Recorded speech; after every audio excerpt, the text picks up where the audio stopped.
Les habla Kirtop. Estas son las 100 cosas más extrañas halladas por personas comunes. El primer bosque surgió en Rusia bajo un prado. En la cantera de Tolmachovsky hallaron un tocón fosilizado con raíces reales, algo que usualmente solo se ve en libros de texto, no en la arena. Tiene unos 385 millones de años del Devónico tardío, cuando la Tierra empezaba a volverse verde. Al principio, todos pensaron que era un prototoxido, esos famosos organismos antiguos en forma de columna que se encuentran en esta zona, pero las raíces dejaron todo claro. No es una columna de hongo, sino un árbol. Un paleontólogo aficionado encontró un gran fragmento en la arena y lo mostró a especialistas tras notar que no era una piedra común. Luego, científicos de la Universidad Estatal de San Petersburgo excavaron, documentaron y enviaron la muestra al laboratorio. Ahí, con cortes y análisis de tejido, determinarán con más precisión la especie y antigüedad. Ya existían los primeros bosques, cuyas raíces mantenían el suelo, alteraban el flujo del agua y el balance de carbono. En resumen, iniciaba el mismo planeta boscoso de siempre. Aquí se pueden acumular muchas ciencias y términos, pero la esencia es simple. Los científicos iban en busca de un hongo gigante y encontraron al antepasado de nuestros bosques. Ahora deben comparar la muestra con árboles devónicos conocidos y determinar quién era, aunque la especie siga en duda. El hallazgo ya cambia la visión local del pasado. El cementerio de ballenas de Chukotka. En la lejana Chukotka, cerca del asentamiento de Jan Rakenot, un dron captó uno de los lugares más inusuales del Ártico, el cementerio de ballenas. En la tundra reposan huesos y cráneos de gigantes marinos reunidos por décadas. Los habitantes locales consideran este lugar sagrado. La caza de ballenas en Chukotka es ancestral y aún se permite de forma limitada. Las ballenas arponeadas se llevan a la orilla.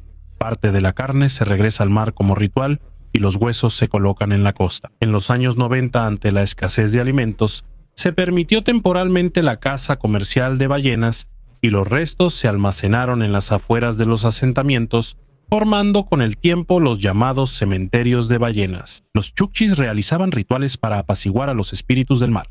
Colocaban los cráneos de las ballenas en posición vertical, creyendo que así el espíritu del animal miraba hacia el océano y veía el camino de regreso para renacer. Estas tradiciones continúan hoy, aunque la caza solo se permite bajo normas de la Comisión Ballenera Internacional. El cementerio de ballenas en Jan Rakenot es ahora un símbolo de la conexión entre humanos y naturaleza para los habitantes locales. No es un lugar de muerte, sino un recordatorio del ciclo de la vida y el respeto a los animales que dan alimento y calor. Un meteorito vivo. A finales de agosto, Kim, un habitante de Panamá, subió un video que rápidamente se volvió viral en internet. En las imágenes se ve una pequeña piedra sobre tierra quemada, de cuyas grietas sale algo oscuro y brillante, parecido a tentáculos. Al tocarlos quemaban las hojas, y la propia piedra parecía respirar, emitiendo vapor. Kim dice que lo halló en un cráter tras un destello nocturno. Al principio parecía fantasía, pero después Kim mostró que el objeto crece, sobre todo bajo la luz. Lo tenía en una caja fuerte en su casa, porque de noche está más tranquilo y duerme. Decía que envió muestras a sus amigos para análisis, pero los resultados nunca se publicaron. Los científicos no comentaron rápido y debatían en redes sociales, desde un organismo extraterrestre hasta el hongo Anthurus archeri, llamado dedos del diablo. Realmente crece desde la tierra, esparciendo un hedor, y en la oscuridad se ve casi igual. Pero aquí muchas cosas no coincidían. La forma es diferente. La estructura es metálica. El resplandor no es propio de plantas ni hongos. Kim siguió grabando en el último video. El objeto está cubierto de crecimientos, como si la piedra fuera una masa viva. La cuenta fue eliminada y los videos solo existen en copias y espejos. La historia, por supuesto, podría ser falsa, pero el propio fenómeno de cómo este tipo de historias rápidamente alcanzan millones de vistas dice otra cosa. La humanidad busca milagros no por su realidad, sino porque hacen sentir que el cosmos puede irrumpir en la vida diaria en cualquier momento. Oro de Shiva. En Kovilur, sur de la India, trabajadores hallaron una vasija de barro sellada bajo un antiguo templo de Shiva. Había 103 monedas de oro del tamaño de un botón pequeño, con símbolos y grabados claros. La investigación reveló que las monedas se acuñaron en el siglo XIII durante las dinastías Pandya y Chola del sur de la India. Esto no es un tesoro común. Estas vasijas solían enterrarse bajo el altar como ofrenda a los dioses o para preservar la riqueza del templo. Las monedas estaban colocadas ordenadamente, capa por capa, sin señales de prisa. Por el lugar donde se encontraron, parece que las pusieron de manera consciente, no las escondieron de enemigos, sino que las guardaron como una reserva sagrada. En unas monedas está representado un tigre, símbolo de la dinastía Chola, y en otras un pez, emblema de la dinastía Pandya. Fueron acuñadas en la frontera de las épocas cuando el antiguo reino desaparecía y el nuevo apenas comenzaba a establecerse. Quizás por eso el oro terminó aquí, como símbolo de transición, bajo la protección del templo. Los numismáticos analizan monedas comparando aleación, puño y ornamento. Estos hallazgos permiten reconstruir la estética, economía y rutas comerciales. El oro chola circulaba fuera de la India, llegando a Sri Lanka y el sudeste asiático. Pero quizás el detalle más curioso es que un pequeño templo en una aldea rural sobrevivió siglos, cambios de creencias y de regímenes, mientras que la olla con monedas estuvo todo ese tiempo bajo el suelo, justo bajo los pies de quienes rezaban. La imagen femenina de Muromá. Rusia, orilla derecha, Oka, Necrópolis, Sviaginsky II. Se pensaba que los saqueadores lo habían vaciado hace tiempo, pero aún así mostró una rareza. Un entierro femenino con casi todos los adornos, diadema, cordones, anillos de alambre en el pecho, placa calada, cinturón con hebilla fina y colgantes. No es solo hermoso, un conjunto así lo decía todo sin palabras. La edad, el estatus, de quiénes somos y con quién comerciamos. Junto a ellas, monedas importadas, dinares y dirhams. Muromá estaba en la ruta comercial, no al margen. Cámaras tempranas, largas, hechas de tablones de abedul, tumbas masculinas, ricas con hachas, cuchillos y cinturones húngaros. En el siglo XI, el conjunto femenino se limita a unos anillos temporales, a veces en la muñeca, y la moda antigua rusa destaca más en los objetos. Un candado colgante con llave encontrado al azar sugiere vínculos desde tradiciones militares hasta influencia escandinava, e incluso como obsequio de las hadas. En el castillo de Danviga en la isla de Skye, bajo el vidrio cuelga una tela que el clan MacLeod llama Ambra Tashsid, la bandera mágica. Parece una seda envejecida, marrón amarillenta, con puntos rojos que fueron cruces doradas, de unos 45 centímetros de largos. En el siglo XX lo colocaron en una vitrina hermética para preservar la tela. Su origen es motivo de debate. El arqueólogo inglés Alan Weiss suponía que era seda siria o griega, posiblemente incluso parte de una reliquia. El jefe del clan contestó: sobre el origen hay tres opciones en una sola. El antepasado del clan tras la cruzada y guiado por un ermitaño, derrotó al espíritu, hija del trueno, y con su cinturón creó una bandera y un bastón lanza. En la segunda, un hada robó al heredero que lloraba en la torre de noche con un pañuelo de seda. Dicen que por la mañana escucharon su canto en el salón. En la tercera, el jefe se casó con un hada y, al separarse en el puente de las hadas, ella le entregó una tela de seda y dijo: esto le dará al clan 3 victorias, no más. Solo le atribuían la suerte militar, no a la bandera. Curaban el ganado, pedían cosechas y atraían arenques al lago de Dongvegan. Pero según la leyenda, el poder solo funciona 3 veces.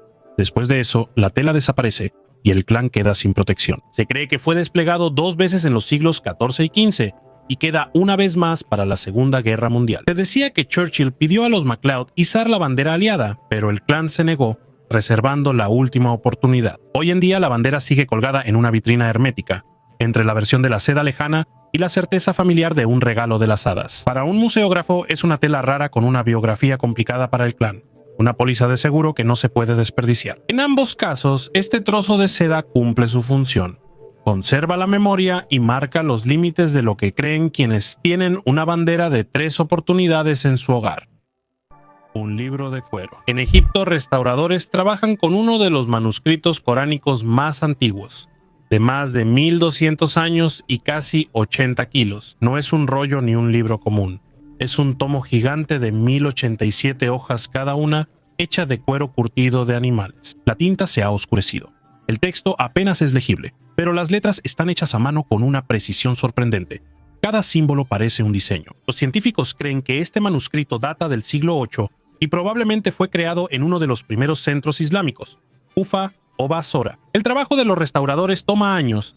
Cada página se limpia, refuerza y fija bajo el microscopio. Los especialistas indican que, pese a su antigüedad, la estructura del pergamino casi no tiene daños. Este es uno de los pocos casos donde el artefacto se conservó por su tamaño y no por el clima. El peso y densidad de las páginas conservaron el texto desde adentro. Para los musulmanes, este libro es un símbolo de fe y de la historia de la escritura. Muestra la transición de la antigua escritura árabe a un estilo más familiar y cómo la religión convertía el texto en arte. La momia de Altai, Túmulos Pasirik. Gracias al hielo se conservó la piel de una persona de unos 2500 años de antigüedad, y en ella hay tatuajes casi desaparecidos. Los científicos las estudiaron de nuevo, observaron las imágenes con diferentes iluminaciones, analizaron el pigmento y reprodujeron las técnicas en modelos. Se descubrió algo inesperado. El tatuaje fue hecho por más de una mano. En la mano derecha hay ciervos y grandes felinos dibujados con líneas muy finas y anatomía precisa, lo que muestra el nivel de un maestro experimentado. En la izquierda, la geometría es más simple y desigual, probablemente obra de un aprendiz. Este es el primer caso convincente en el que se considera que varias personas trabajaron en un mismo cuerpo. El pigmento es hollín común y las herramientas son una aguja para contorno y un peine con varias agujas en barra para puntos y sombras rápidas. Esa combinación explica la profundidad y la textura de las líneas bajo el microscopio. Al momificar, algunos cortes atraviesan los dibujos. Los tatuajes no eran rituales, sino parte de la vida diaria, señal de estatus, grupo o símbolos personales. Por las líneas en la piel se puede leer la organización de la comunidad de la Edad de Hierro. Hay maestros, aprendices y demanda de un ornamento corporal complejo, importante en vida, no tras la muerte. Se comieron a 11 personas. Tierra de Atapuerca, norte de España. En la cueva El Mirador, los arqueólogos analizaron 2 acumulaciones de huesos humanos y obtuvieron una de las pruebas más detalladas de canibalismo neolítico. El carbono 14 ubica de forma confiable el intervalo entre 5700 y 5570 años atrás. En el grupo había al menos 11 personas, adultos, adolescentes y 3 niños. Los huesos estaban parcialmente en una depresión natural y parcialmente mezclados con basura doméstica y restos de animales. En ese tiempo, la cueva se cercó y usó como corral. La imagen surge de la combinación de detalles, no de cada uno por separado. Los huesos muestran cortes y marcas de hachazos donde se retiraba la carne, fracturas para acceder al cerebro y grasa, marcas de dientes humanos y señales de calor. Algunos materiales están quemados y en ciertos sitios hay rastros de cocción por isótopos y estroncio. Algunos parecen ser locales, no extranjeros. Demasiadas coincidencias para que los daños óseos sean accidentales. Cortes, fracturas, marcas de dientes y calentamiento muestran un cuadro claro. Algunos creen que nuestros antepasados hallaron a otros y a los vencidos los descuartizaron y comieron. Sin embargo, los científicos no descartan que los antiguos humanos consumieran a miembros de su comunidad. La secuoya de piedra de California. Cerca de Calistoga, California, está uno de los bosques petrificados más grandes del mundo. Este monumento natural tiene unos 3.5 millones de años. Aquí crecieron secuoyas gigantes, pero una erupción volcánica cubrió el bosque con ceniza y lava, deteniendo la descomposición en un ambiente sin oxígeno. La madera absorbió minerales y su materia orgánica fue sustituida por sílice. Se formaron réplicas exactas de piedra de los troncos, conservando corteza, anillos y estructura interna. La primera referencia a este lugar es de 1857, cuando los colonos hallaron por accidente los troncos petrificados al construir. Luego, los científicos confirmaron que eran restos fósiles de secuoyas que tenían más de 2000 años al momento de la catástrofe. La zona se conoció como el Bosque de Piedra de Calistoga y a finales del siglo XIX pasó a manos privadas, convirtiéndose después en un museo al aire libre. En la década de 1880, el escritor Robert Louis Stevenson visitó el lugar y dejó su huella en 1915. Uno de los troncos se exhibió en la exposición Panamá Pacífico en San Francisco. Hoy en día hay una ruta turística de aproximadamente 1 kilómetro de longitud en el lugar. Varios troncos aún están semienterrados, pero su estructura se conserva perfectamente. El bosque de Calistoga es un raro caso donde una catástrofe volcánica conservó la naturaleza en piedra, dejando un testimonio único de la historia geológica de América del Norte. La primera momia verde. En una de las tumbas de la necrópolis egipcia de Abidos, los arqueólogos encontraron un sarcófago cubierto por dentro con una fina capa de verdín. Al principio pensaron que solo eran restos de cobre o moho, pero el análisis mostró que era un verdadero depósito mineral de malaquita. Con el tiempo, las vendas y la piel de la momia adquirieron un tono verdoso. La tumba tiene unos 2600 años de antigüedad. Dentro hay un hombre, por los huesos y atributos, alguien rico, pero no un faraón. En la tumba hallaron amuletos, vasijas con ofrendas y restos de aceites usados para cubrir el cuerpo antes de momificarlo. Por esa mezcla con sales de cobre, la momia se volvió verdosa con los siglos. Para los egipcios, el verde no era solo decorativo, representaba el renacimiento de Osiris, la vegetación y la vida eterna. Incluso en esta reacción química accidental hay simbolismo. El cuerpo se volvió eterno, no solo metafóricamente, sino literalmente. Los compuestos de cobre pudieron ingresar a la tumba por joyas, vasijas o pigmentos usados en el entierro. Pero el resultado en sí se ve tan inusual que la momia recibió un nombre no oficial. La figurilla verde de un gemelo siamés es un pequeño artefacto de cerámica. 2 caras, un solo cuerpo, una figura fusionada con piernas compartidas pero cabezas diferentes, de tamaño de bolsillo, aproximadamente del tamaño de una mano. No es una estatuilla para un templo ni un objeto para exhibición. La sostenían en las manos, la movían de un lugar a otro, tal vez la llevaban en viajes. En la superficie ocre hay pulido y muescas en los bordes, hecha con cuidado en 2 mitades, unidas con una línea tallada. Se nota que la hizo un maestro experimentado, pero la figurilla no se cuidó como pieza de museo. Tiene astillas, grietas y desgaste. ¿Para qué 2 cabezas? Hay una versión que dice que no son gemelos ni una pareja, sino la misma persona en 2 estados: vivo, muerto, dormido, despierto, viejo, joven. En muchas culturas neolíticas esa imagen simbolizaba la transición entre épocas y ciclos. No era un retrato, sino un esquema del paso del pasado al futuro mediante la muerte o renovación. Si se confirma la presencia de ocre, se sumará otra capa. El rojo solía asociarse con sangre, vida y renovación. Esto indica que no solo es una figura extraña, sino un nudo simbólico donde se unen tiempo, cuerpo y ritual. Un visitante del antiguo Egipto. En la tumba rupestre de Pere, arqueólogos hallaron un objeto inesperado, un pequeño faience, un poteikos, un dios egipcio protector del camino al más allá. Estaba entre cuentas, amuletos y restos de 14 enterrados. Para Anatoly, esto es raro. En publicaciones del Museo de Adiyaman, es el primer hallazgo registrado aquí. De inmediato se nota lo principal. No es solo adorno, es un amuleto funcional puesto ahí intencionalmente. El poteikos en Egipto protege del mal, enfermedades, mordeduras y en situaciones peligrosas. Si un amuleto así llegó a la tumba helenística de Camagena, significa que la familia aceptó la protección egipcia en su ritual. Pere estaba en la encrucijada entre Anatolia, Mesopotamia y el Mediterráneo. De aquí provienen los lazos comerciales y la rápida migración de ideas. Pero esto no se puede explicar solo por el comercio. Se añadió un símbolo ajeno al conjunto local de hilos de los difuntos, junto con las cuentas y colgantes habituales. Lo que me llamó la atención fue la palabra extranjero. El amuleto egipcio no entra en conflicto con la forma de entierro de Anatolia, la complementa. Crea la sensación de un conjunto completo de protección. La figura muestra cómo las sociedades antiguas integraban símbolos útiles de otras culturas en su fe. Paciente eterno.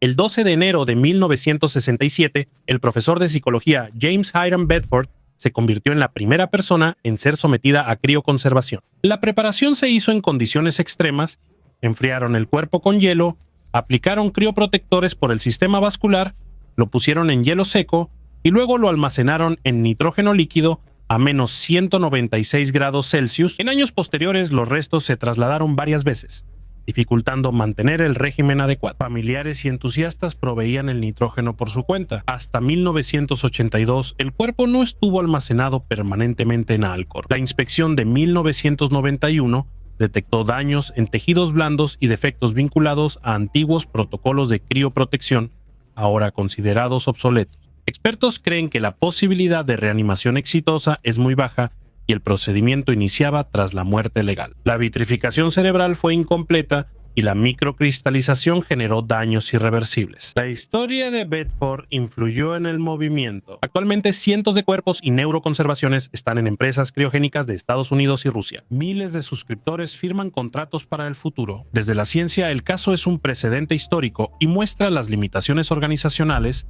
éticas y tecnológicas de la criónica de mediados del siglo XX. Para evaluar perspectivas importan los parámetros reales de conservación de tejidos, no las expectativas. ¿Dónde estaba el arca? Shiloh, en el centro de Israel, fue el santuario principal antes del templo de Jerusalén.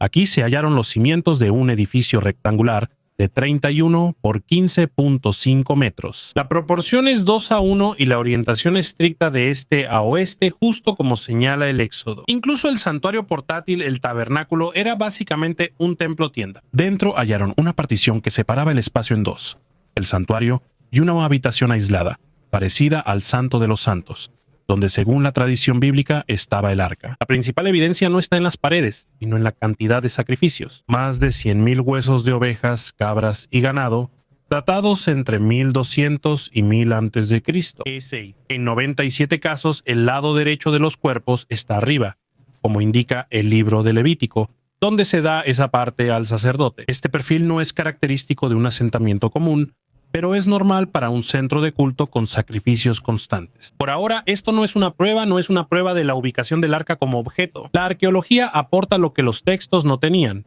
medidas, orientación y evidencias culinarias del ritual. Son muchas coincidencias para que Shiloh sea solo un patio común. Esto parece la dirección de un santuario que solo se buscaba en libros durante siglos. Retrato de vikingo.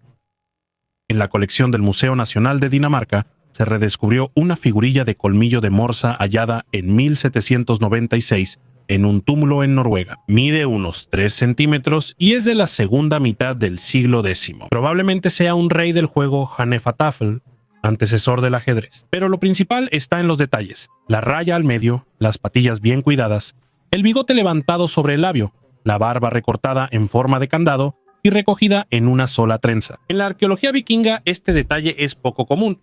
Aquí se ve cómo llevaban el cabello y la barba. El curador Peter Pence llama a este objeto lo más cercano a un retrato que podamos llegar a tener. Cabello y barba se ven desde todos los ángulos, con detalles de peinado, no de forma esquemática. En figuras similares, normalmente se mantiene la atención en la barba, un símbolo de fuerza masculina y estatus, algo bien entendido según las sagas. En este ejemplar, aunque las manos están dañadas, la composición es clara. Muestra a un gobernante concreto, identificable por su peinado y barba, no a un guerrero abstracto. El material también dice mucho. El colmillo de morsa del norte llegaba a talleres por rutas comerciales. El tallado y lacado muestra buena escuela. La elección del tema destaca el valor del poder y la apariencia en la presentación pública. Mosaico de cráneo en casa común. En una calle de la antigua Pompeya, arqueólogos hallaron una losa de mosaico de unos 40 centímetros, cuyo significado fue mucho mayor. En el centro hay un cráneo humano con una balanza encima y símbolos de poder y pobreza a los lados, todo con gran detalle. Aunque parece una simple alegoría filosófica, su significado es mucho más profundo. Este mosaico decoraba el comedor donde el dueño recibía a sus invitados para comer, beber y conversar. Recordaba que ante la muerte todos son iguales. El cráneo representa la fugacidad de la vida, la balanza el destino y la mariposa el alma liberada. La inscripción en la entrada revela al propietario Besonius Primus, curtidor y maestro en telas, una persona común, no senador ni general, pero él encargó una imagen que normalmente adornaba salones filosóficos o edificios públicos. Al parecer, quería recordarse a sí mismo y a los demás que la riqueza y la pobreza se borran por igual. El mosaico estuvo bajo cenizas casi 2000 años antes de ser hallado. Sus colores se conservaron como si fuera reciente. Ahora está en el Museo de Nápoles. Pan con imagen de Cristo.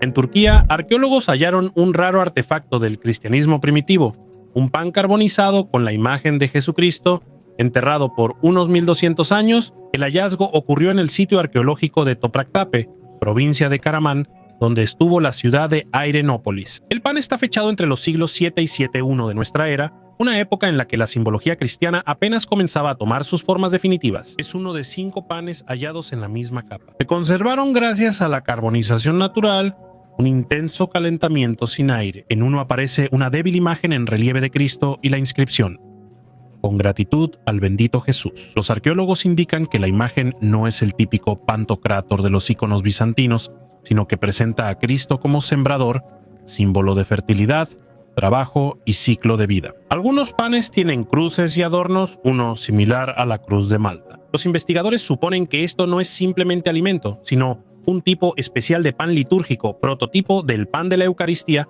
que se utilizaba durante los servicios religiosos. El análisis químico reveló que se usó trigo molido, ceniza y sales en la composición, confirmando su propósito ritual. Las condiciones de conservación fueron excepcionales. El pan no se volvió polvo tras 12 siglos. Es uno de los alimentos rituales cristianos mejor conservados.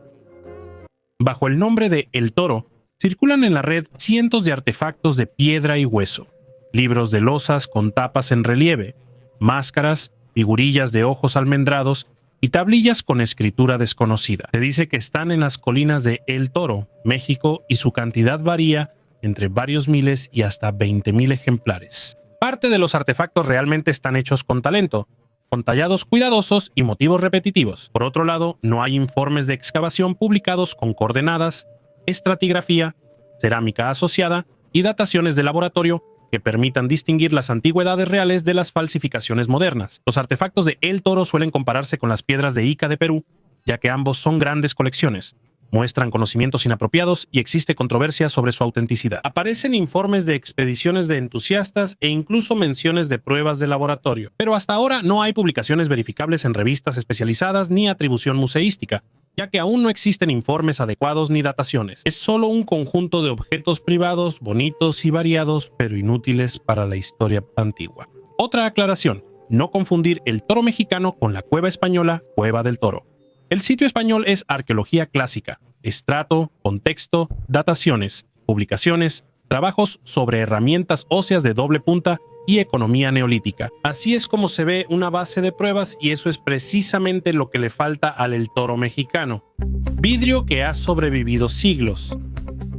En un museo de Europa hay un objeto que parece una copa de diseñador hecha en un taller moderno de vidrio y roble. Franjas delgadas de vidrio de colores se enrollan en espiral, creando un patrón uniforme y denso. Este objeto tiene unos 2250 años y fue creado en la época helenística, cuando aún no existía la técnica de soplado de vidrio. La copa se elaboró a mano, enrollando hilos finos de vidrio fundido en un molde, capa por capa, hasta lograr la forma y diseño. Cada hilo se colocó con gran precisión.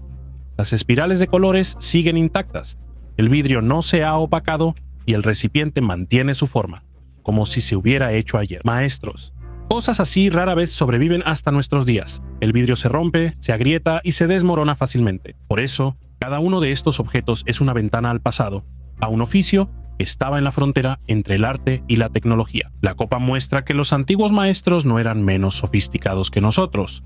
Ya dominaban el material y sus posibilidades incluso mejor que nosotros.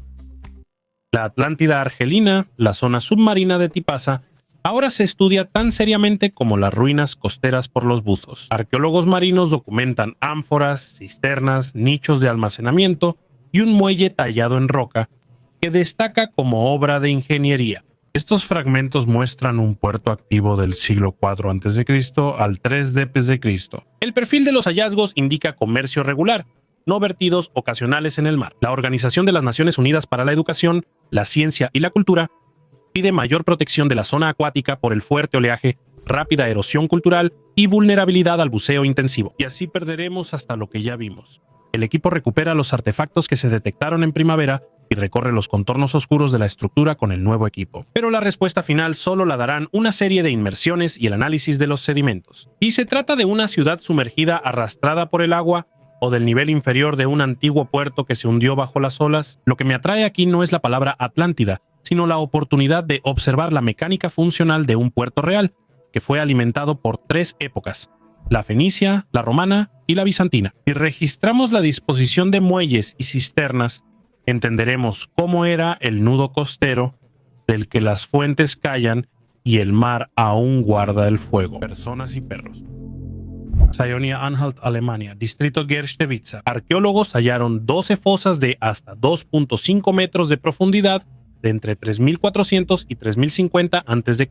Esto es la cultura de Salzmunde, una rama local de la cultura de vasos de embudo. Los hallazgos indican que no es basura común, sino rituales repetidos. En los hoyos hay restos carbonizados de construcciones, vasijas enteras y huesos humanos y de perros juntos. El perro se mantuvo completo con señales de fuego y luego se le agregó un cráneo humano. Eso significa que el hoyo fue abierto y utilizado varias veces. En otro lugar, el horno doméstico fue adaptado como tumba para 2 personas. En los huesos hay rastros de cremación antes o durante el entierro. ¿Por qué un perro? Antes se creía que guiaban al otro mundo.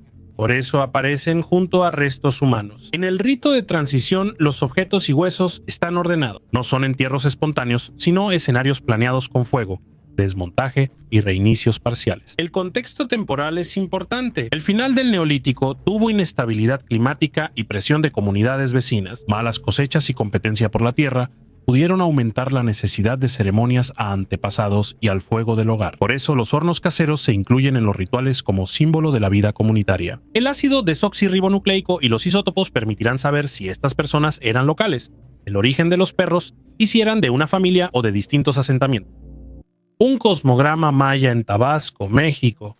Arqueólogos investigaron Aguado Fénix, una gran estructura de tierra oculta bajo el bosque. En satélite casi no se ve, pero el LIDAR lo detecta. El escaneo láser que elimina la vegetación reveló los contornos claros de una plataforma de casi 1,5 kilómetros. Esta construcción es más antigua que cualquier centro maya conocido, data del año 1000 a.C., 1000 años antes de las pirámides y ciudades mayas. Alrededor de la plataforma hallaron restos de canales, diques y caminos rectos, alineados con los puntos cardinales. Todo esto parece un complejo planeado, construido solo con tierra y arcilla, sin piedra. Los científicos llaman a Aguado Fénix una cosmograma. No es un templo ni una ciudad, sino un espacio simbólico, un modelo del mundo en el paisaje. Aquí se realizaban reuniones masivas, rituales y banquetes, pero no hay evidencia de reyes, palacios ni esculturas. Parece que todo esto no fue construido bajo el mando de un gobernante, sino en conjunto, por comunidades, sin una autoridad central. Este descubrimiento fue inesperado para los arqueólogos.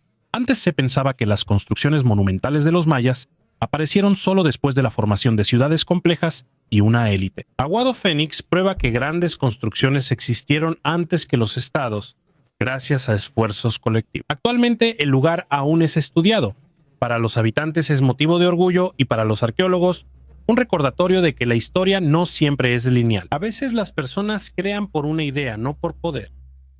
En el Abel, junto a Hotjar-Jirschplatz, arqueólogos excavan la antigua estructura de madera y extraen un caldero de cobre. Dentro no hay un tesoro de cientos de monedas, sino solo 3 aros de plata, pero son precisamente ellos los que cuentan más sobre el pasado que los libros. Esta es una moneda suiza Dicken de Zug de 1610, con San Osvaldo, un Reichstaler de 1618, justo del inicio de la Guerra de los 13 años, y una moneda municipal de Hamburgo de 1634, con el nombre de Fernando II, 3 acuñaciones. 3 rutas: Suiza, Países Bajos, norte de Alemania y Hamburgo según esta geografía. En la Europa central devastada, el dinero circulaba junto a refugiados, mercenarios, artesanos y caravanas comerciales. ¿Por qué hay solo 3 monedas en el caldero voluminoso? La explicación más sencilla es que el dueño apenas había empezado a reunir una reserva y no tuvo tiempo de regresar por ella. También existe otra opción.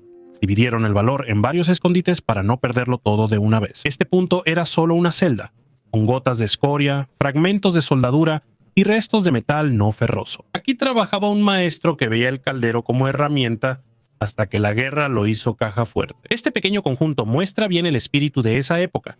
La gente siempre se preparaba para la guerra, epidemias o cualquier otra cosa, haciendo reservas para tiempos difíciles. A veces el pasado no es un cofre de táleros, sino solo 3 monedas de plata ocultas para sobrevivir. Daga de Turingia. Después de fuertes lluvias cerca del pueblo de Gütersleben, en el norte de Turingia, un puñal de bronce apareció en la tierra. Quien lo halló no lo movió y avisó a los arqueólogos. En el taller de restauración de Weimar, confirmaron que era un puñal de la edad de bronce. Con unos 3.500 años, es del tipo con espiga de placas. La base ancha y plana de la hoja se fijaba al mango con remaches, normalmente hechos de madera, asta o hueso. La tecnología de la época no era simple. Fundir una placa de bronce, afilar el filo, pulir la base y perforar orificios para remaches. Por las marcas de los remaches en estos objetos, se observa cómo se sujetaba el mango y si la hoja soportaba la carga. Luego, el análisis de la aleación, la proporción de estaño e impurezas, rayos X y la estabilización de la corrosión. Si quedan restos orgánicos en el mango, se podrá reconstruir la empuñadura. El artefacto fue hallado sin tumba ni capa cultural, probablemente movido a la superficie por el suelo kárstico tras una lluvia. En cualquier caso, es un hallazgo valioso, un testimonio directo de la artesanía y del intercambio comercial. En el centro de Alemania, en la Edad de Bronce, estas dagas eran armas, símbolos de estatus u ofrendas a la tierra. El escenario exacto lo revelará la pericia. En la región se prohíbe la búsqueda sin permiso. Notificar el hallazgo protege el objeto y su información. Después de la investigación, planean exhibir la daga en el Museo Regional del Rija. Del campo será trasladado a una vitrina con una historia clara sobre el origen del misterio del asentamiento chino en la ciudad china de Shaoxing, provincia de Zhejiang. Al construir la planta de tratamiento de agua, los trabajadores encontraron capas de suelo inusuales. Arqueólogos del Instituto de Reliquias Culturales y Arqueología de la provincia realizaron excavaciones y descubrieron restos de un asentamiento costero de aproximadamente 2.500 años de antigüedad. El hallazgo es del reino de Yue, que existió en los reinos combatientes entre 475 y 221 a.C. Las excavaciones mostraron que Baikao Yuan era un centro comercial y marítimo. Descubrieron dos grandes estructuras de madera de unos 1.300 metros cuadrados. La primera es una casa sobre pilotes con terrazas y paredes de paja, juncos y postes de madera unidas con cuerdas de hierba. La segunda es una plataforma sólida de 10 filas de pilotes a lo largo del río Caoe. Este tipo de construcción exigía cálculos precisos y conocimiento de cargas y humedad del suelo. Expertos indican que la unión de espiga en la madera muestra comprensión tridimensional típica de dinastías posteriores. En el lugar se encontraron urnas de barro, tazones de porcelana, taladros de bronce y trípodes de piedra. Llamaron especial atención los entierros de cerdos, esqueletos completos de animales, colocados a lo largo de la orilla, que probablemente formaban parte de un ritual de sacrificio. Estos rituales indican que los habitantes del asentamiento asociaban el agua con la fertilidad y la vida. Actualmente, los arqueólogos y las autoridades de la ciudad están preparando un plan para reducir las áreas de la reserva arqueológica. El lugar es llamado una cápsula del tiempo de la Edad de Bronce tardía, que ayuda a entender cómo en la antigua China se construían ciudades independientes de los ríos y los mares. La explosión de Tunguska fue antes de lo pensado. Un grupo de geólogos halló en el norte de Yakutia, en la cordillera de Verkhoyansk, una zona anómala con decenas de piedras y árboles quemados caídos en la misma dirección. A primera vista no había nada fuera de lo común. En estos lugares son comunes los incendios y deslizamientos, pero el análisis reveló que el carbonizado no fue por fuego, sino por un intenso y breve impulso térmico. A los pocos días, el lugar fue llamado la Pequeña Tunguska. Aunque la destrucción no iguala a la del famoso objeto de 1908, los indicios son sorprendentemente parecidos. El patrón radial de la taiga derretida, esferas microscópicas de cuarzo fundido y huellas de metales raros como iridio y níquel son típicos de los impactos cósmicos. Los investigadores son cautelosos. Podría ser la huella de un meteorito que se desintegró en la atmósfera y solo la onda de choque llegó a la Tierra. O quizá forme parte de una amplia zona de impactos ligada al evento de Tunguska. Aún no se ha demostrado una conexión directa, pero hay coincidencias en la composición química. El misterio principal es la edad según zonas, análisis de radiocarbono de árboles y suelo. La catástrofe sucedió 1000 años antes del siglo XX, no a principios de este. Esto significa que el tipo de explosiones de Tunguska pudo haber ocurrido en Siberia antes, solo que en ese entonces nadie las documentaba. Actualmente no hay cráter, solo una zona quemada y un bosque encima. Los científicos aún toman muestras, pero incluso si la explicación resulta ser sencilla, el hecho sigue siendo que nuestro planeta recuerda muchos más impactos de los que solemos pensar. Un cráneo que no es de nuestro antepasado. En 1960, en la cueva de Petralona, en el norte de Grecia, encontraron un cráneo incrustado en la pared de piedra caliza. Desde entonces, su antigüedad y su lugar en la evolución han sido motivo de debate. Las estimaciones varían entre 170 y 700 mil años e interpretan desde un Homo sapiens temprano hasta un europeo antiguo de línea poco común. Nuevas investigaciones han reducido el margen. Tiene al menos 277 mil años y, por sus características, se asemeja más a Homo heidelbergensis, ancestro de los neandertales en Europa, en el Pleistoceno medio. Esa no es una respuesta definitiva. Las dataciones varían según la capa y el método, y el cráneo ha tenido una larga investigación. Pero el panorama se aclara. En ese tiempo ya existían neandertales en Europa, y el ejemplar de Petralona pertenece a ese grupo por el estado de sus dientes. Lo llaman un hombre joven. También es importante que este hallazgo registra la presencia del hombre antiguo en la región mucho antes de los asentamientos clásicos de los neandertales y antes de la aparición del ser humano anatómicamente moderno en Europa. Petrolonu es un sitio de verificación donde se comparan dataciones, morfología y resultados de nuevos escaneos. Hasta ahora, la conclusión es cautelosa. El hallazgo es raro, pero por sus características encaja en la línea de los antepasados de los neandertales europeos. Un escarabajo con una súplica al corazón. En el Museo Metropolitano se conserva un pequeño artefacto que no era adorno, sino protección. Un escarabajo cardíaco, amuleto colocado en la tumba de Jadnefer hace unos 3500 años. El escarabajo está tallado en piedra oscura y en la parte inferior tiene un texto del Libro de los Muertos. No es una oración de salvación ni súplica a los dioses, sino un mensaje al propio corazón. Los egipcios pensaban que en el juicio de Osiris, el corazón testificaba al pesar el alma y si acusaba, ésta se perdía.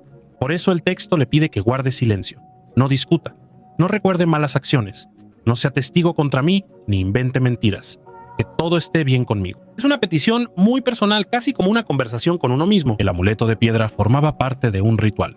Se ponía en el pecho del difunto para que el corazón actuara tranquilo y justo en el momento clave. El escarabajo de Jadnefer está perfectamente conservado. Al observar estas líneas, Se nota que los antiguos también temían al destino, el destino de su propia conciencia.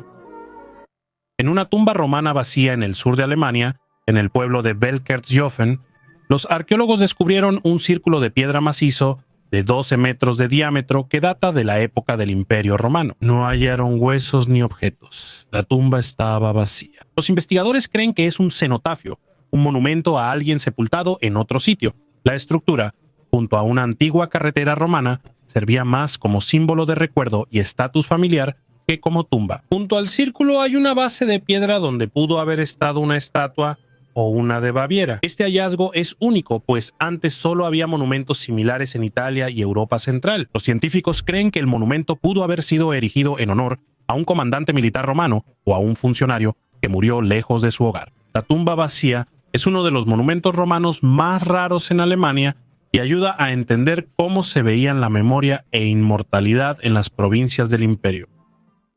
Carga ritual de Filipinas, isla de Guam, extremo occidental del Océano Pacífico, a 2.300 kilómetros al este de Filipinas. En una cueva de Ritidian, arqueólogos hallaron restos microscópicos de arroz en cerámica roja. La datación por radiocarbono indica una antigüedad de 3.500 a 3.100 años.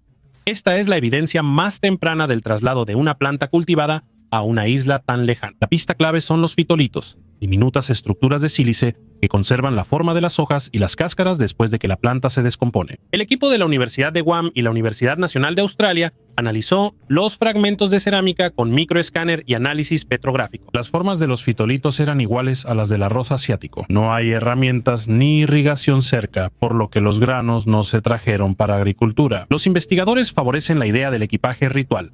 El arroz habría sido usado en ceremonias o como símbolo de vínculo con la patria de los colonos en las Islas Marianas. Es el único caso de uso preeuropeo del arroz. En otros atolones remotos, la planta surgirá en 2000 años. El hallazgo está confirmado. Los primeros navegantes del Pacífico planificaban sus rutas y llevaban elementos culturales, aunque no pudieran cultivarlos en las nuevas tierras.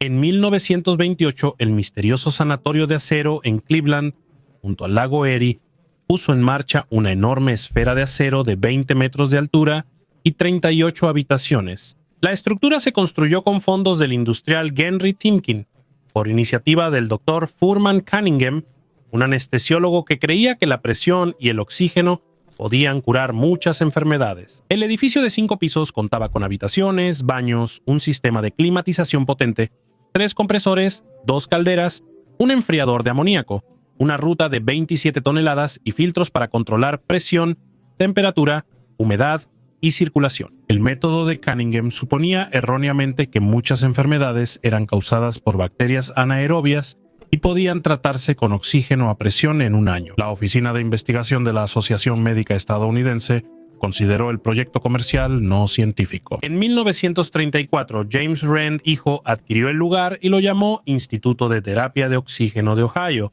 pero no logró atraer pacientes de forma constante. 2 años después, el complejo se revendió e intentaron usarlo como clínica, sin éxito. En 1942, la esfera de acero se desmontó para usar su metal en la industria militar. Las ideas de Cunningham no se confirmaron sobre cáncer, diabetes y curación universal. Sin embargo, la oxigenación hiperbárica encontró una aplicación médica limitada en la enfermedad por descompresión, la intoxicación por monóxido de carbono y una serie de problemas de cicatrización de tejidos. Esto ya no tiene relación con el sanatorio de acero. Continuación, fortalezas fundidas.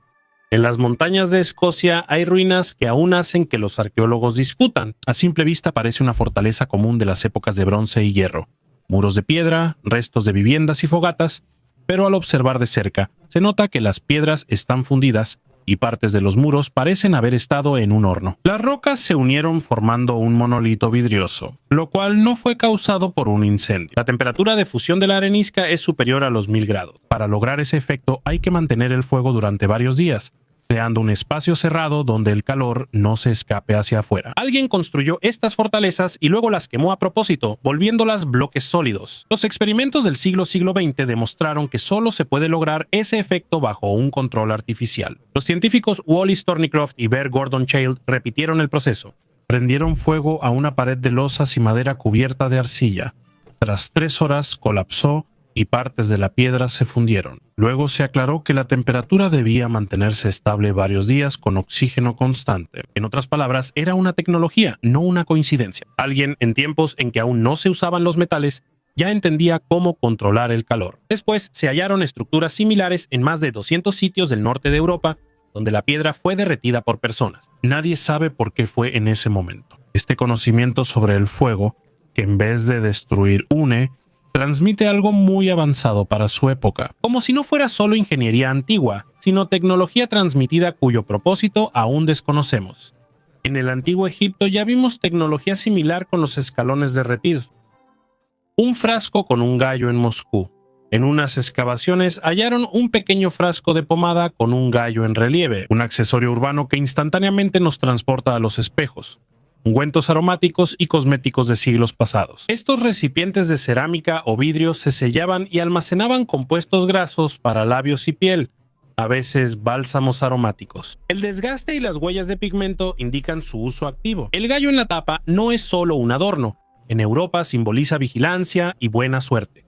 En la ciudad es la marca del dueño y representa la voz de la mañana, invitando a salir y mostrarse en la mejor versión. El retrato de la ciudad se compone de pequeños detalles como olores, talleres, mercados y la costumbre de llevar insignias del día.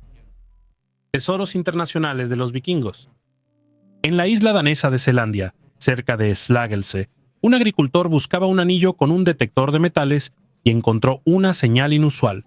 Bajo tierra había objetos de plata, brazaletes, anillos y fragmentos de monedas. Cuando llegaron los arqueólogos quedó claro que era un tesoro de la época vikinga. Todo estaba en un hoyo cubierto con piedras. Había dirhams árabes, fragmentos de collares y adornos de ámbar báltico. La antigüedad es 1000 años, lo cual dice mucho. La plata venía del Medio Oriente, el ámbar del norte y la acuñación de Escandinavia. Todo esto prueba el alcance de las rutas comerciales vikingas. Los investigadores creen que el tesoro fue escondido a finales del siglo X, durante guerras entre gobernantes en Dinamarca. Es posible que el dueño simplemente no haya tenido tiempo de regresar. Se hallan muchos tesoros así, pero siempre sorprende su magnitud, incluso en los pequeños. Decenas de monedas, plata fundida, joyas y armas no eran ahorros personales, sino una reserva móvil de riqueza para llevar en expediciones. Champaña en el fondo del mar. El buceo de mayo en la península de Hel trajo un doble hallazgo a 60-70 metros de profundidad. En vez del submarino de la Segunda Guerra Mundial que buscaban, los especialistas de Baltitech hallaron 2 veleros del siglo XVIII ubicados a 2 kilómetros de distancia entre sí. El primer barco transporta botellas de vidrio verde y jarras de piedra. El análisis del líquido está pendiente, pero según experiencias previas, algunas botellas probablemente contienen champaña y agua mineral Selters. En ese tiempo se veía casi como medicina y se enviaba a palacios reales, incluso San Petersburgo. El segundo barco fue construido un poco después, a finales del siglo XVIII, y el casco se ha conservado bastante bien. El frío y la corriente débil del Báltico retrasan la descomposición de la madera. Ambos objetos están dañados bajo la ruta marítima moderna, así que es poco probable que los extraigan. Los arqueólogos usarán robots y fotogrametría. El hallazgo confirma el intenso comercio entre el Báltico, Europa del Norte y Rusia antes de los barcos de vapor. Demuestra que el fondo de un mar poco profundo es un archivo donde los viajes comerciales son cápsulas del tiempo. La pirámide negra. Entre los artefactos fuera de lugar destaca una pequeña pirámide de piedra de Ecuador, con un ojo incrustado en la cima, 13 escalones y símbolos en la base. Supuestamente fue encontrada en los años 80 cerca de La Mana, en la provincia de Cotopaxi, junto con cientos de objetos extraños. El ojo brilla bajo luz ultravioleta. En la base hay un dibujo de Orión y una escritura antigua. El artefacto se vincula a colecciones privadas como el Círculo de Klaus Dona y las historias de la colección Crespo. El problema es que el objeto no tiene un contexto arqueológico publicado, ni informe de excavación, ni coordenadas de la capa, ni historial de inventario de museo. Esto es la principal señal de alerta para la arqueología. Brillar bajo luz ultravioleta no prueba nada por sí solo. Muchos minerales y pigmentos modernos fluorescen bajo la luz negra. Indicaciones sobre los 13 escalones. Y Orión es una interpretación de la apariencia, no una característica de datación ni un origen clave. Una parte significativa de las maravillas ecuatorianas gira en torno a la colección del sacerdote Carlos Costa Crespi Cuenca, a la que los lugareños entregaron antigüedades durante décadas sin registrar los hallazgos. En el siglo XX, investigadores y periodistas consideraron gran parte de esta colección como falsificaciones o piezas tardías, por lo que quedó excluida de publicaciones científicas. Los objetos anómalos auténticos siempre generan documentos: ubicación, estrato, cerámica asociada, carbón para datar, informes de laboratorio, publicación en revista especializada y registro de inventario en museo. La pirámide negra no tiene nada de eso. 4,6 millones de conchas. En 1835, un habitante del pueblo de Margate, en Kent, Inglaterra, estaba cavando un pequeño estanque en su patio, un lugar común para los patos. Todo normal hasta que la tierra se hundió. Al abrir un túnel estrecho de unos 30 metros de largo, conducía a una sala subterránea, una especie de capilla, cuyas paredes dejaron a todos en silencio. El techo, las paredes, los arcos, incluso el piso, todo estaba cubierto de conchas. No decenas de miles, sino millones. Los investigadores contaron unas 4,6 millones de conchas marinas como ostras, mejillones y vieiras, recolectadas en las costas de Kent. El principal misterio es quién hizo todo esto y cuándo. El estilo recuerda a la Edad Media por los arcos góticos de la capilla, pero es muy posible que la gruta haya sido excavada ya en los siglos XVIII o XIX. En ese entonces, a los ricos excéntricos les encantaban las habitaciones secretas y las cuevas artificiales. La fecha de construcción aún no se ha determinado. El área del patrón de conchas es de aproximadamente 190 metros cuadrados y cada fragmento fue colocado a mano. Actualmente la gruta es privada, pero está abierta a visitantes. Durante casi 200 años nadie ha podido responder a la pregunta principal: ¿es este un antiguo objeto de culto o el capricho de un rico que decidió dejar un misterio que sobrevivió siglos o trillones de sensores alienígenas? Richard Van Durich habla en voz baja como quien sabe que lo están grabando. Ex ingeniero de la Administración Nacional de Aeronáutica y del Espacio y Lockheed Martin, durante décadas diseñó sistemas de propulsión y ahora afirma que la Tierra está llena de dispositivos invisibles de origen extraterrestre. Según él, llevan mucho aquí y apenas los estamos encontrando. Según él, no son restos de naves, sino una red de diminutos sensores, billones de estructuras microscópicas en el planeta. Según él, algunos pueden cambiar de forma y camuflarse con el entorno. Según su equipo, uno de esos fragmentos fue visto al microscopio. Un trozo de metal palpitaba, como si supiera que lo observaban. Van Durich afirma que vio cómo estos objetos se disuelven en polvo. Vale la pena estudiarlos, pero el análisis reveló algo inesperado. La composición isotópica no coincide con ninguna conocida en la Tierra. Después de la publicación, le cerraron el acceso a los materiales. El laboratorio fue transferido a una entidad privada y el propio ingeniero fue apartado. Él ya lo admite. No son nuestras tecnologías, son muy antiguas e inteligentes. Según su versión, la red funciona como un sistema sensorial de vigilancia, no para atacar, sino para registrar la vida. Una red invisible de antenas envuelve al planeta. Es posible dudar de las palabras del ingeniero, pero cada hallazgo que indica intervención artificial en el orden natural hace más difusa la frontera entre lo increíble y lo posible. A veces da la impresión de que nos estudian con el mismo interés con el que nosotros observamos otros mundos. Quemó una maravilla del mundo solo por los me gusta. En la antigua Éfeso, en la costa occidental de Asia Menor, los arqueólogos reconstruyeron los contornos del famoso templo de Artemisa, una de las 7 maravillas del mundo. Solo quedan fragmentos de columnas y la base, pero eso basta para comprender su magnitud. El templo está ligado a una de las historias más extrañas y tristes de la antigüedad, la de Heróstrato en 356 a.C. Incendió el templo no por venganza o fe, sino por fama. Heróstrato solo quería ser recordado, aun si debía morir por ello. El templo se incendió la misma noche en que, según la leyenda, nació Alejandro Magno. El incendio destruyó una de las mayores construcciones del mundo antiguo y se convirtió en un ejemplo de destrucción sin sentido. Tras el incendio, las autoridades de Éfeso prohibieron mencionar a Heróstrato bajo pena de muerte, pero esto causó que su nombre perdurara. El historiador Teopompo lo documentó junto a Heróstrato. La paradoja es que el hombre que destruyó una obra maestra se volvió inmortal por su crimen. Cuando los arqueólogos del siglo XX excavaron las capas inferiores del santuario, encontraron rastros de un antiguo incendio, vigas carbonizadas y fragmentos de tejas derretidas. E incluso en estos pedazos de ceniza se percibe una extraña ironía. El templo más grandioso de su época fue destruido por alguien que quería un recuerdo, no por enemigos ni desastres. Hoy en día, el nombre de Heróstrato se ha convertido en un símbolo de la fama destructiva, de que el tiempo recuerda no solo a los creadores, sino también a a aquellos que intentaron ser recordados a cualquier precio. Incluso hoy en día, a menudo vemos a blogueros que por popularidad están dispuestos a cometer actos terribles, y resulta que esto ya se practicaba incluso hace miles de años. Los enigmáticos Itbaraki, según las leyendas túrquicas, son un pueblo con cuerpo humano y cabeza de perro. En los relatos de Oguzhan, se les ubica en los confines noroeste, cerca de Siberia. El nombre proviene de Id, perro, y Barak, raza de pelo largo. Se le describe con piel oscura, pelaje moteado y cráneo de perro. Oguzhan se retiró ante ellos, se exilió y luego regresó para vencerlos. La tierra conquistada fue dada a su hijo Kipchak, ancestro de los Kipchak, cuyo nombre se relaciona con la leyenda de nacer en un árbol hueco. Para entender por qué los hombres con cabeza de perro surgieron en estas historias, recordemos que para los primeros turcos, el perro era un ayudante y guía, no algo maligno. En el ciclo de 12 años hay un año del perro. En rituales chamánicos se imitaban sus comportamientos. En mitos, el perro Barak guía al chamán.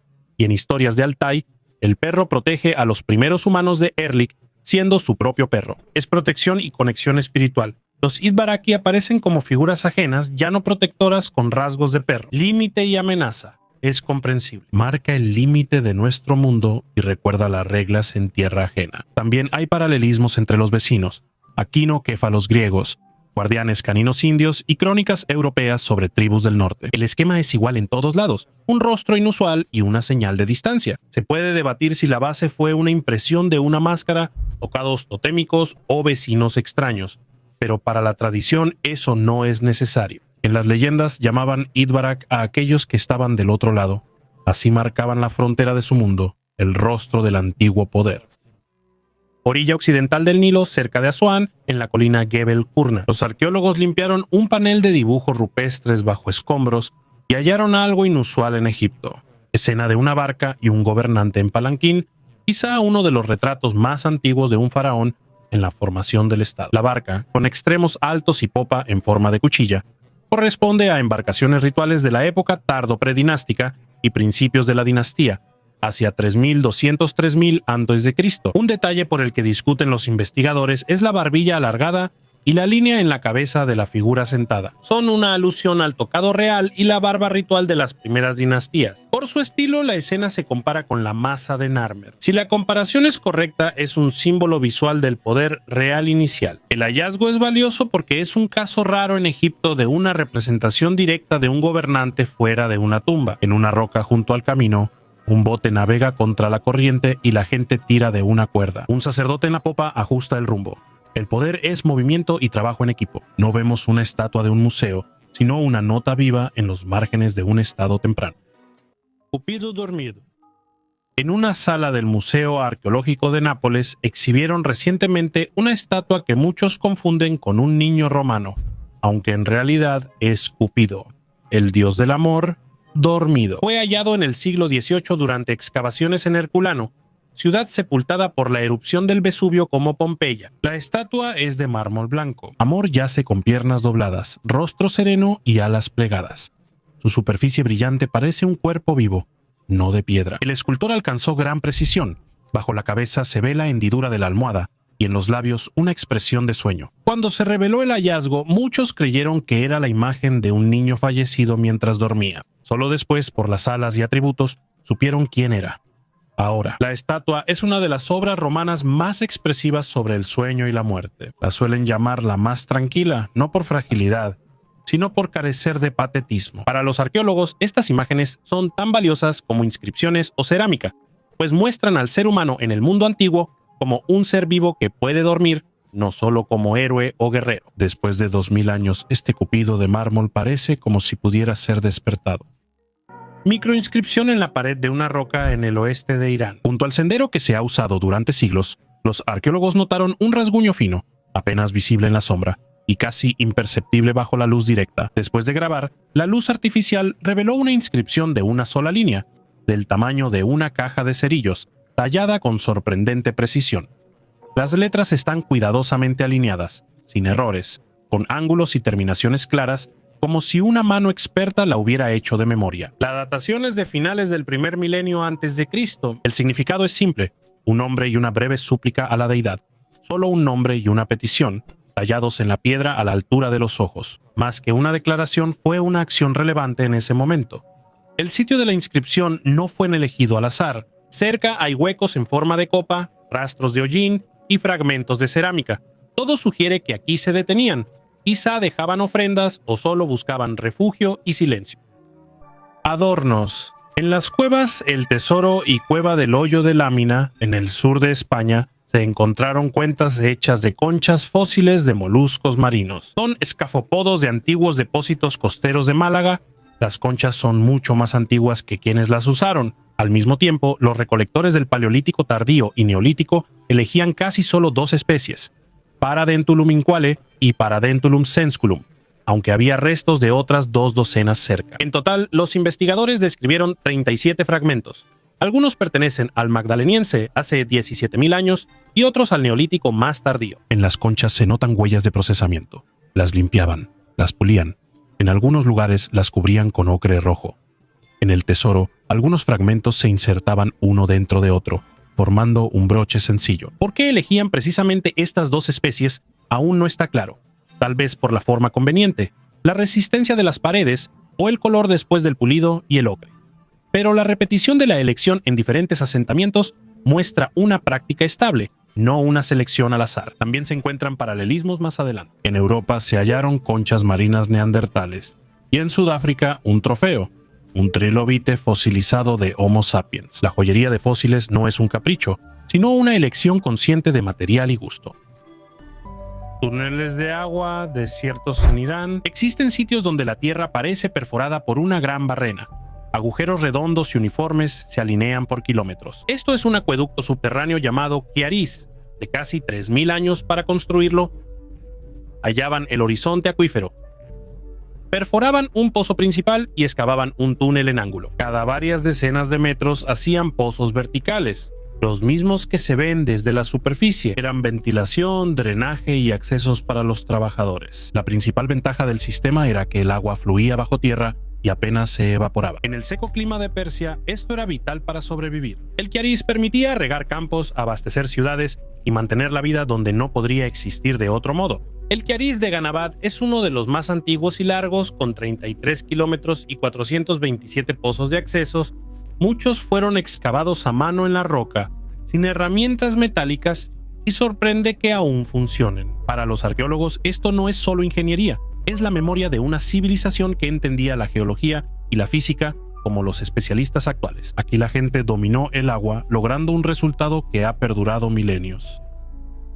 Bajo el templo donde todo inició está Jerusalén y el Santo Sepulcro, uno de los sitios más venerados del cristianismo. Se piensa que Jesús fue enterrado aquí, pero durante años arqueólogos debatieron si esto coincide con la descripción bíblica. Todo cambió cuando científicos de la Universidad de Roma excavaron bajo el templo. No encontraron una tumba ni un artefacto, sino los restos de un antiguo jardín. Capas de tierra entre muros de piedra, restos de terrazas y un estrato cultural. Y, lo más importante, polen de uvas y de olivos. Esto corresponde al texto del Evangelio de Juan. En ese lugar donde fue crucificado, había un jardín. Si el análisis de radiocarbono confirma la antigüedad, sería la primera confirmación arqueológica directa del Nuevo Testamento. Exactamente, no teológico, no simbólico, físico.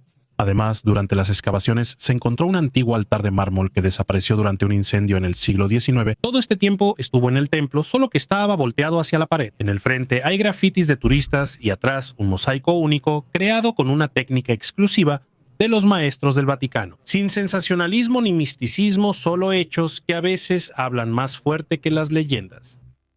El oro de Darío. En las excavaciones de Persépolis hallaron una caja de piedra bajo los cimientos del Palacio Apadana. Dentro había 2 láminas delgadas, una de oro y otra de plata. Fueron colocadas ahí hace unos 2500 años durante el reinado de Darío el Grande. Ambas láminas tienen inscripciones cuneiformes en 3 idiomas, lo cual era importante para Darío para que el texto fuera entendido. En varias regiones del imperio enumera tierras, destaca su poder y agradece a Ahura Mazda. Esto no es un objeto decorativo ni parte de un ritual.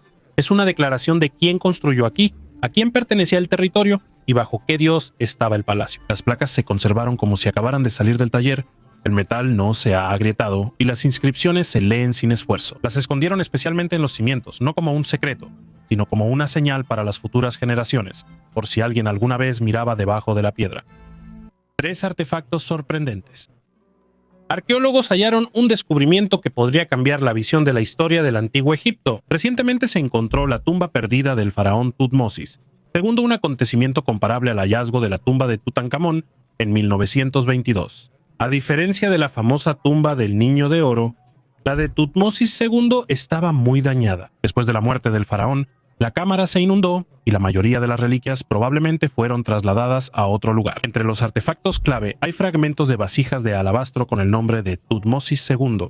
Estas vasijas con forma de pato se usaban en rituales y reflejaban el alto estatus del dueño. La inscripción en ellas ayudó a confirmar que la tumba realmente pertenecía a este faraón. Otro hallazgo importante fueron los fragmentos de pintura que cayeron del techo y las paredes. Los investigadores descubrieron que el techo alguna vez estuvo pintado de azul y cubierto de estrellas, y las paredes estaban decoradas. Textos del libro de Amduat, un texto del antiguo Egipto que narra el viaje del dios del sol Ra al más allá. Solo en tumbas de faraones y su nobleza se hallaban imágenes similares. Otro artefacto hallado es una vara de madera, que pudo ser parte de una lanza o un abanico ceremonial usado para abanicar al faraón. En el mango se conservó una inscripción con el título del rey, lo que se convirtió en otra prueba de que la tumba pertenecía a Tutmosis. Segundo, el gigantesco sarcófago de piedra pertenecía al poderoso faraón Ramsés, segundo I, quien gobernó Egipto durante la dinastía siglo XX. Es una verdadera obra maestra de la escultura y el arte ritual del antiguo Egipto. El gran ataúd de piedra está cubierto de símbolos grabados y escenas del libro de los muertos, que ayudarían al faraón a cruzar el más allá y lograr la vida eterna. En sus paredes laterales están representadas diosas protectoras como Isidia y Neftida, extendiendo sus alas, simbolizando el amparo y la protección divina. Las inscripciones jeroglíficas narran las hazañas de Ramsés III y sus vínculos con los dioses. Es interesante que este sarcófago fuera reutilizado por los sacerdotes reyes de la dinastía 21, lo que muestra la reutilización de tumbas reales en épocas posteriores. Hoy en día, este gran sarcófago se encuentra en el Louvre, donde miles de visitantes pueden verlo. Una torre de piedra se alza en Barumini, Cerdeña, una extraña estructura de 3 pisos hecha con enormes bloques, sin cemento, arcos ni metal. Todo se mantiene por el peso y la precisión. Este es Sunuraxi, el corazón de la antigua cultura nurágica que vivió aquí hace más de 3000 años. La torre está rodeada por un anillo de torres más pequeñas, conectadas por muros, y en el interior hay un pozo excavado directamente en la roca, con una profundidad de 15 metros, y todavía hay agua allí hasta hoy. Los científicos creen que los nuragues servían al mismo tiempo como fortaleza, símbolo de poder y posible lugar de residencia. La particularidad de Sunuraxi es que se ha conservado casi por completo. Se puede subir las escaleras, recorrer los pasillos y observar cómo construían en la Edad de Bronce. Las losas, que pesan toneladas, están tan bien ajustadas que no cabe ni una hoja de cuchillo entre ellas. Las excavaciones mostraron que este sitio fue usado durante siglos como fortificación, asentamiento, almacén y lugar de entierro. En el siglo XX, el arqueólogo Giovanni Liliu excavó el complejo y demostró que no era solo una torre aislada, sino toda una ciudad de piedra. Los nuragas recordaban que la Europa de la Edad de Bronce no era oscura. Aquí sabían diseñar, construir y crear monumentos que duran milenios. En 2022, arqueólogos hallaron la primera tumba de un faraón egipcio en 100 años, la cámara funeraria de Tutmosis II. Él gobernó hace unos 3500 años y fue el cuarto faraón de la dinastía 18. El entierro está en el Valle de los Reyes, en la orilla oeste de Luxor, donde en 1922 se halló la tumba de Tutankamón. En 2022 se halló la entrada a la tumba. Y los arqueólogos de inmediato notaron fragmentos de vasijas con inscripciones que identificaban a Tutmosis II como el rey fallecido.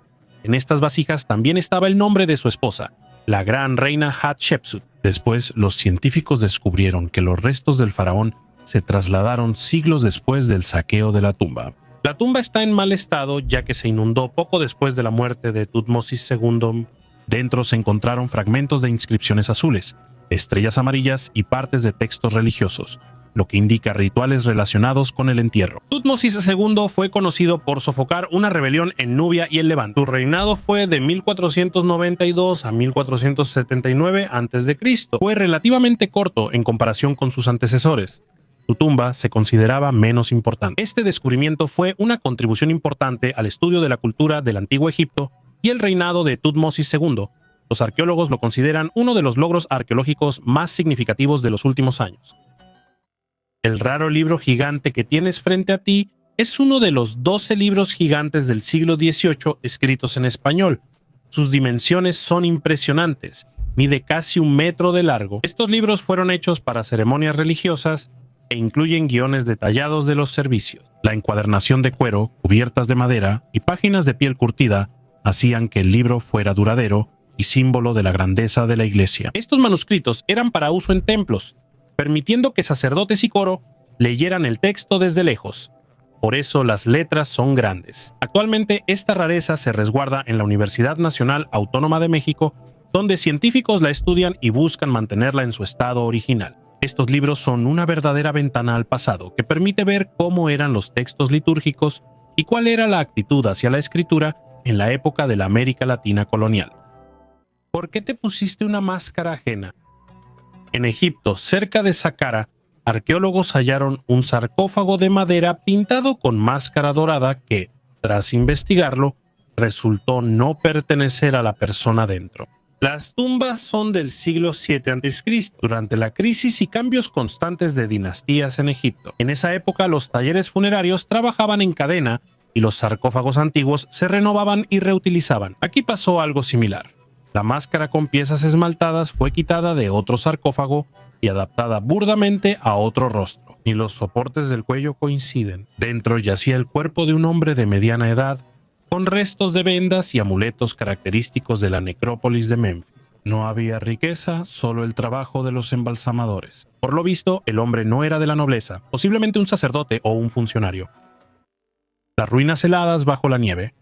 Estamos acostumbrados a pensar que el Ártico es un lugar donde solo reina el vacío helado, completamente deshabitado y sin rastros de civilización. Pero ¿qué tal si no es así? ¿Y si bajo el espesor de los glaciares no solo se esconden huellas de pueblos desaparecidos hace mucho, sino ciudades enteras perdidas? Las investigaciones satelitales de los últimos años han llevado al descubrimiento de formas anómalas bajo la corteza de hielo, que podrían indicar la existencia de antiguas ruinas escondidas en las profundidades del norte. Algunos científicos creen que estas ciudades podrían ser anteriores a las primeras civilizaciones conocidas. Mesopotamia, Egipto y la antigua India podrían ser solo la continuación de algo mucho más grande y misterioso de lo que imaginamos. ¿Cómo es posible? ¿Cómo pudo suceder que tales ciudades estén ocultas bajo una capa de hielo de varios kilómetros de espesor? Actualmente estas anomalías son hipótesis, pero cada estudio nuevo incrementa el misterio. Imágenes satelitales de los lugares más remotos del planeta muestran formas y líneas extrañas que parecen estructuras de edificios, calles o ciudades. ¿Son estos glaciares barreras y tumbas de civilizaciones antiguas? ¿Capas de hielo que ocultan cambios climáticos y epopeyas humanas olvidadas? Es sorprendente, pero quizá estas ciudades sufrieron catástrofes globales antes de las eras glaciales. ¿Hay algo más antiguo que lo que conserva el hielo eterno? Esta duda inquieta a los científicos como nunca. Y tal vez, si logramos descifrar el misterio oculto bajo el hielo milenario, reconsideraremos no solo la historia de nuestras civilizaciones, sino también la propia comprensión de cómo se desarrolló nuestro mundo. Un tesoro de joyas de oro. Los arqueólogos, al investigar el complejo de templos de Karnak en Luxor, descubrieron un antiguo recipiente lleno de joyas de oro, cuentas y estatuillas de dioses egipcios. Expertos indican que el hallazgo es de la dinastía 26 de Egipto y tiene unos 2600 años. Las joyas en el antiguo Egipto no eran solo objetos de lujo, se consideraban amuletos mágicos que protegían al dueño del mal y de las enfermedades. Desempeñaban un papel importante no solo en la vida, sino también en el más allá, proporcionando protección para la eternidad. Entre los artefactos, especialmente en los egipcios, destacan las estatuillas del dios Amón, la diosa Mut y su hijo Jonsu. Probablemente se usaban como amuletos y se llevaban en el cuello. Amón fue el rey de los dioses y protector de los faraones, luego se unió con Ra y se convirtió en la encarnación de la deidad visible e invisible. Todos los objetos encontrados serán restaurados y, posiblemente, exhibidos en el Museo de Luxor. El águila bicéfala más antigua se halló en Baladye Huyuk y Hattusa, centros de la civilización hitita, donde arqueólogos encontraron su imagen. Relieves en puertas y sellos cilíndricos, algunos muestran un águila con 2 liebres en las garras. entre los siglos XIV y XII a.C. Este es uno de los casos más antiguos y seguros de un ave bicéfala en el arte del Antiguo Oriente.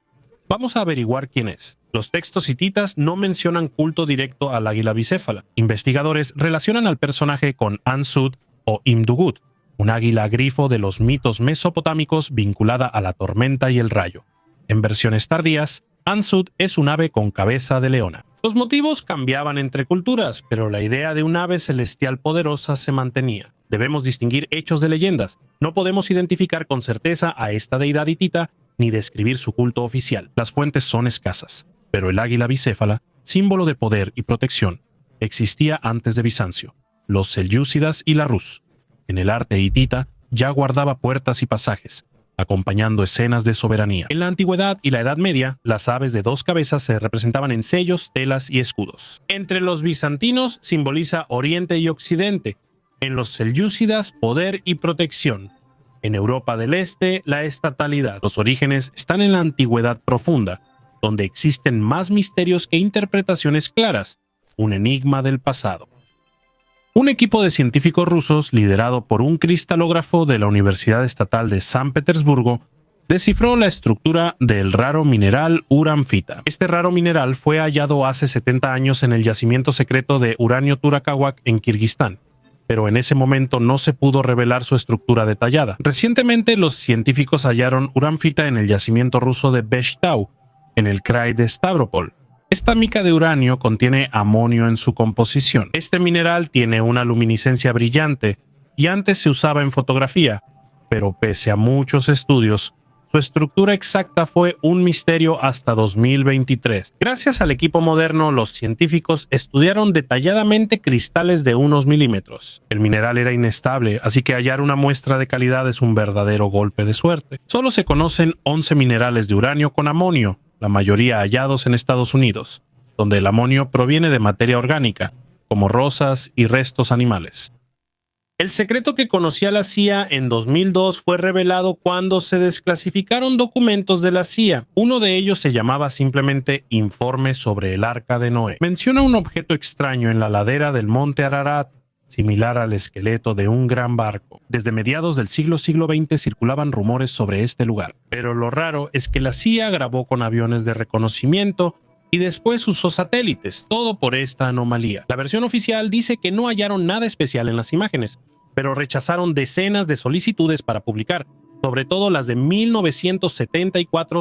¿Para qué ocultar las imágenes si no hay nada en ellas? Luego los investigadores tomaron muestras de suelo y hallaron organismos marinos. El monte Ararat tiene una altitud de 4.420 metros. ¿Significa esto que aquí realmente hubo agua la misma del diluvio bíblico? Podría parecer una coincidencia, pero han sido muchas durante mucho tiempo. Siempre han evitado este lugar.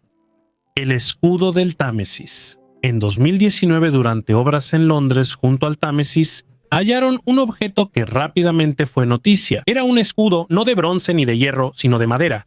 Tenía una antigüedad de unos 2.400 años. Esto sorprendió porque se pensaba que los escudos de madera no podían conservarse tanto en sedimentos de río. El escudo estaba hecho de tablillas de sauce unidas con cuero y una capa de cal pintada. La superficie tiene un ornamento rojo y negro, círculos concéntricos propios de los ladrillos. Al centro, un humbo convexo protegía la mano. Se notan rastros de reparaciones, marcas de grapas, parches y manchas de resina en la madera. Parece que el objeto era de combate, no decorativo.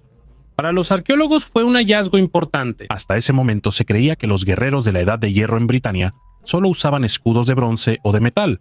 Los de madera se mencionaban en las fuentes, pero no había pruebas directas. Ahora existen y están muy bien conservadas. El investigador destaca que el escudo era ligero, resistente y flexible, ideal para el combate cuerpo a cuerpo. Las pruebas de laboratorio demostraron que soportaba golpes fuertes y su forma ayudaba a absorber la energía. Un mineral que ya no existe. Esta piedra pesa solo 1.6 quilates, pero su precio es literalmente incalculable. Yautuita, el mineral más raro de la Tierra, fue hallado por casualidad en un mercado común de Myanmar. Los científicos determinaron su composición y su estructura cristalina no se encuentra en la naturaleza en ningún otro lugar, ni antes ni después. El color es ámbar marrón. La estructura parece extraterrestre bajo el microscopio y dentro hay tubos huecos formados por presión y tiempo. Actualmente, Queotuit está en el Museo de Los Ángeles. Esto no es solo una piedra, es un error natural y quizá una huella de un antiguo evento geológico desconocido para la ciencia. Pero si este mineral no es solo una casualidad de la naturaleza, sino algo más profundo, ¿qué tal si su composición oculta respuestas a preguntas que ni siquiera hemos formulado? Restos humanos de más de 1 millón de años fueron descubiertos por arqueólogos en la cueva española Cima del Elefante. Restos únicos de un antiguo ser humano que vivió hace aproximadamente 1.400.000 años. El fragmento de cráneo encontrado es el más antiguo jamás descubierto en Europa Occidental y representa una especie humana previamente desconocida para la ciencia. La parte del rostro hallada, llamada Pink por los científicos en honor a Pink Floyd, conserva la mejilla izquierda y la mandíbula superior con dientes. Según expertos, este antiguo humano era muy distinto a los posteriores Homo antecesor de la región. Por ejemplo, Pink tenía una nariz más plana, similar a la del Homo erectus, la primera especie que salió de África hace 1.800.000 años. En esa época, Europa tenía un clima más suave y los valles de Cima del Elefante estaban cubiertos de bosques densos con hipopótamos, bisontes y ciervos. Daga de Feño. Durante unas obras de construcción en el norte de Hungría, en el pueblo de Feño, los arqueólogos encontraron una daga de hierro que tiene más de 3.000 años. El arma estaba en una tumba antigua junto a cerámica y adornos. Por sí solo, esto no es raro. En la Edad de Bronce se hallan objetos así, pero este fue especial. La hoja es de hierro meteórico. El análisis reveló proporciones de níquel y cobalto exclusivas de aleaciones extraterrestres. El arma se fabricó con un fragmento caído y data del siglo XIII a.C. Mucho antes de que la gente fundiera hierro del mineral, el metal meteórico era la única fuente de hierro, raro, costoso y casi sagrado. Solo la élite o los sacerdotes podían tener cosas así. Dagas parecidas existen en varias regiones, de Mesopotamia a Egipto. La más famosa es la de la tumba de Tutankamón. Todas se hacen igual. Metal forjado, cortado y pulido a mano, no fundido. Los científicos creen que las armas de hierro celestial se veían como símbolo de vínculo con los dioses. En ese entonces no se podía explicar el origen de este metal, por lo que se valoraba por su procedencia y no por su resistencia. Los misteriosos petroglifos de la roca de Dighton. En la orilla del río Downton, Massachusetts, hay un pequeño museo con una sola pieza inusual, una roca de 40 toneladas extraída del agua y puesta ahí en 1963. Esta piedra, conocida como la roca de Dighton, ha desconcertado a los investigadores durante mucho tiempo con sus misteriosas inscripciones, cuyo origen sigue siendo un misterio desde hace varios siglos. La roca mide 1.5 metros de alto, 3.5 metros de largo y 3 m de ancho. Su superficie llena de petroglifos antes estaba inclinada hacia el agua y cumplía su función. Los símbolos en la piedra son líneas rectas, figuras geométricas, imágenes primitivas humanas y extraños caracteres. La primera mención escrita de la roca de Dighton data de 1680. El colono inglés John Danforth dibujó los símbolos, y 10 años después el reverendo Cotton Mather los describió en su libro, llamándolos extrañas marcas dejadas por pueblos antiguos desconocidos. La roca generó varias hipótesis.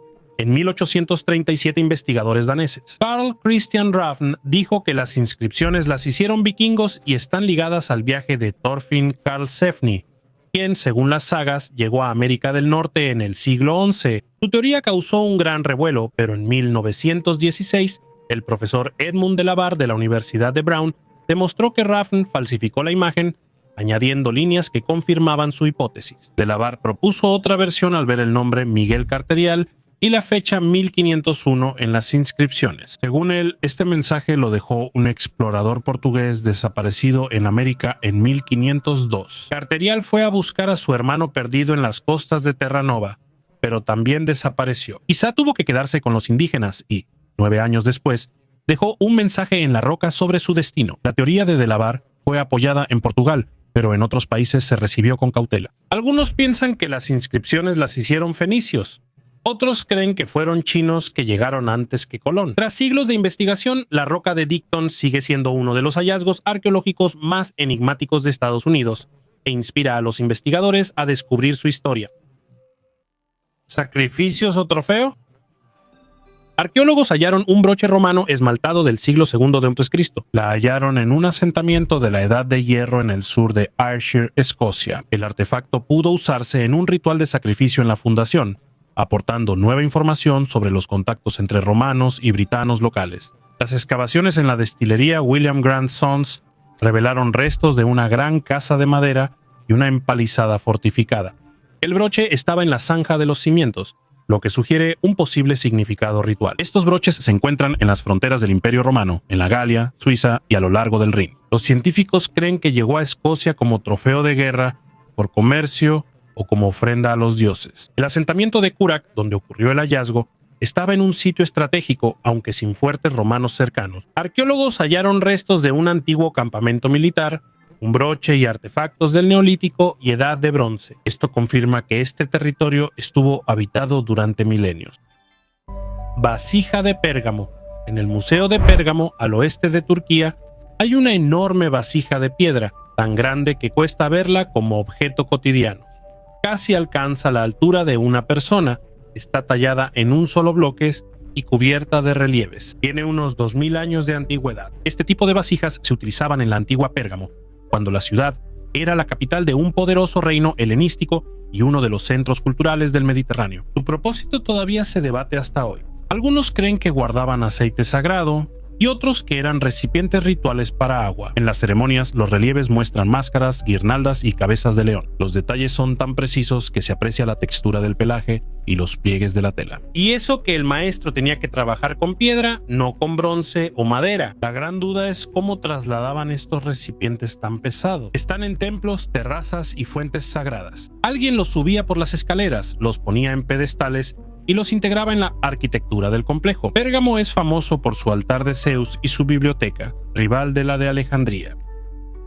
¿Cómo explicar este artefacto misterioso, una varilla metálica? Dentro de una piedra encontrada en las montañas Masong de China, el coleccionista Shilin Wang descubrió una varilla metálica roscada que parecía un tornillo. Pero lo más extraño es que la roca sólida se formó alrededor de él, lo que sugiere que el hallazgo podría tener millones de años. Algunos creen que es un meteorito con un artefacto extraterrestre dentro, y otros piensan que es un antiguo objeto tecnológico que terminó fosilizado en la Tierra por razones desconocidas. Los escépticos creen que es una formación natural y que el tornillo es solo un organismo marino fosilizado. Lo más interesante es que ya se han hallado descubrimientos similares en varias partes del mundo. ¿Coincidencia o prueba de una tecnología antigua desconocida? Por ahora, este artefacto sigue siendo uno de los enigmas arqueológicos más misteriosos. ¿Cómo volverse millonario con $500? Una historia que comienza como una comedia y termina casi como un thriller criminal. En Estados Unidos, desde hace años, si no pagas el alquiler de un almacén, su contenido se subasta. Los compradores desconocen si detrás de la puerta hay basura, revistas, muebles o algo que les cambie la vida. Un hombre en California apostó $500 por un contenedor y encontró una caja fuerte cerrada adentro. Llamó a los expertos. 2 intentaron abrirla sin éxito, solo el tercero lo logró. Y entonces todos quedaron boquiabiertos. Adentro había $7.5 millones en efectivo. El dinero era antiguo, pero estaba en perfecto estado, como si acabara de salir de las bóvedas de un banco. La subasta la llevó a cabo Dan Dodson, la estrella del programa Storage Wars. Luego dijo que los antiguos dueños del almacén vieron en las noticias los reportajes de su caja fuerte y corrieron con un abogado. Los abogados ofrecieron $600,000 al comprador para la devolución. Él se negó y comenzaron las negociaciones. Y llegaron a un acuerdo por la cantidad de $1.2 millones. El ganador regresó $7.5 millones, pero conservó $1.2 millones de agradecimiento y $500 extra, porque el almacén fue comprado con su propio dinero. El mundo todavía guarda cosas que no deberían haberse conservado, y estoy seguro, lo más extraño aún, ni siquiera lo hemos desenterrado. Gracias por vernos, hasta luego a todos.